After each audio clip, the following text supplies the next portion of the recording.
Hürmetli vatandaş, bugünkü leksiyede, bugünkü vaziyetimiz doğrusu da sözdeyimiz.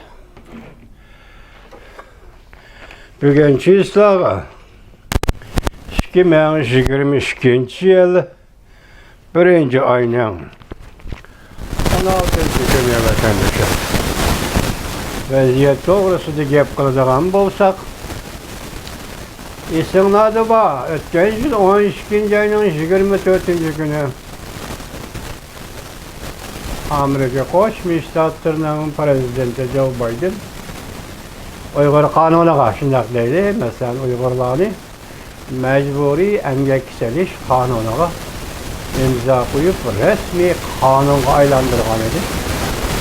Şunun için bu doğru bir naziri karakterlik, şençe karakterlik malumat haberle oturuyor. Çıkışı gerekli. Bu 13. günden başlayıp oturuyor çıktı. Moşa doğru vatandaşlara bugün iki parça leksiye. Yanındaki Kazakistan doğrusu da bir parça leksiye. Ancak vatandaşlarla birlikte vaziyet ve muhakeme. Elip barımız hürmetli vatandaşlar. Mavzumunda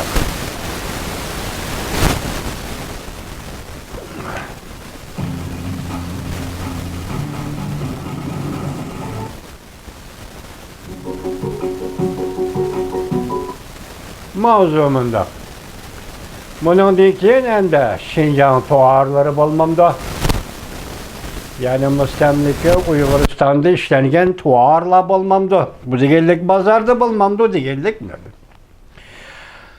Amerika'nın Uygur kanunu bütün yer şarının temilleş liniyesini tevretti. Mavzulu haber 1. ayının 13. günü Amerika vazdan Xitay Tilip programı ilan kılındı haber. Mındak başladı.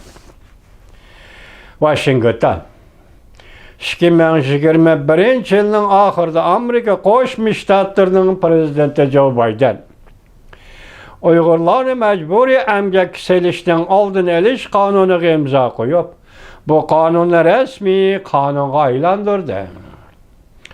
Bu kanun boyunca Şinjan yani müstemlike Uyguristan'dan ve müşerayinde hükümetke bağlı emeli gevdelik şirketler işlep çıkargan mesulatlarının Amerika bazılarına kirişe çektiğini. Şirketler bu mesulatlar mecburi emgek bilen işlengen emez deydiğin toluk ve kail kılarlık delille bilen teminlimise Şinjan'da işlep çıkarılgan, yakın müstemlike Uyguristan'da işlep çıkarılgan her kandak tuvar mesulatla Amerika bazarları kirişi çektiğini de. Tehlilçiler mındak hesaplıdır. Bu yeni kanun bütün yer şarı teminleşliğin yesigi tesir görürsünler. Dikkat müstemlike Uyguristan doğrusudaki bu kanun bütün yer şarının teminleşliğin yesigi tesir görürsünler. Onun üstüge konkret ahvallar kelgüsü Amerika hükümetinin kanun icra kılış derdisi bilen belgilenidir.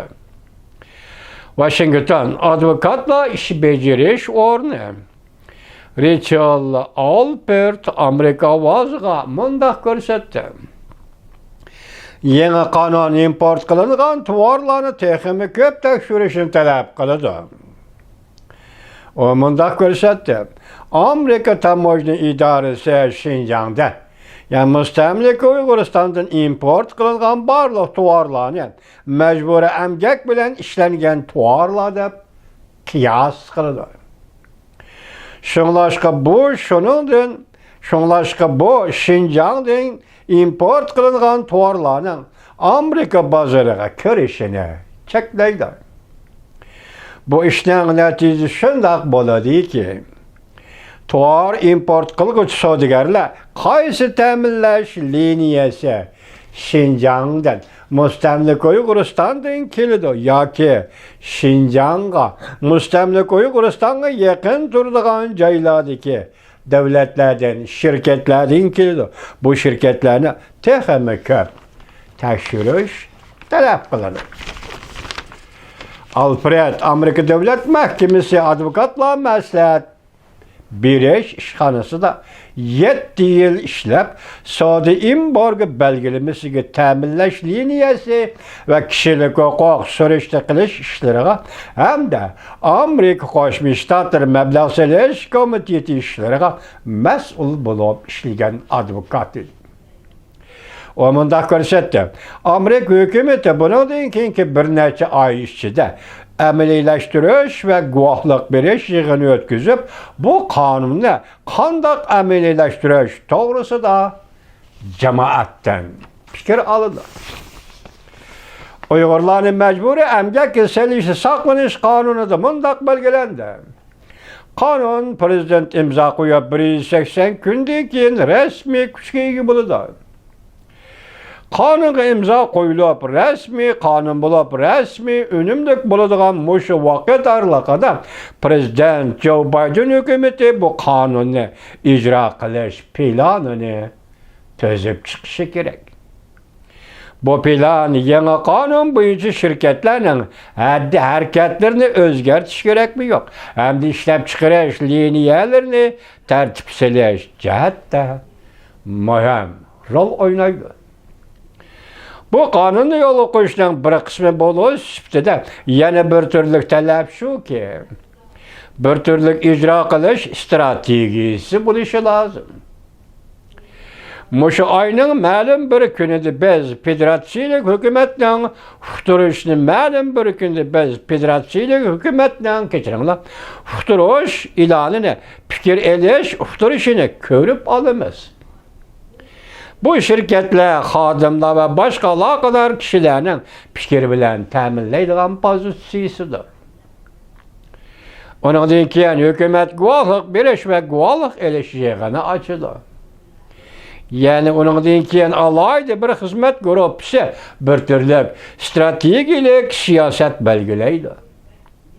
Yuqorida tilga ilingan fikrlarning hammasi bu strategik siyosatning mazmuniga kirgiziladi. Bu strategik siyosat xatarlik tarmoqlarni, xatarlik cho'ng kichik shirkatlarni, buni ya'ni Şinjan'da iqtisodiy faoliyat qilayotgan shirkatlarni va Şinjan'da Müstemlika Uyg'uristonda kasbiy mulozimat yurgizayotgan shirkatlarni belgilaydi deb ko'rsatdi advokat Albrecht.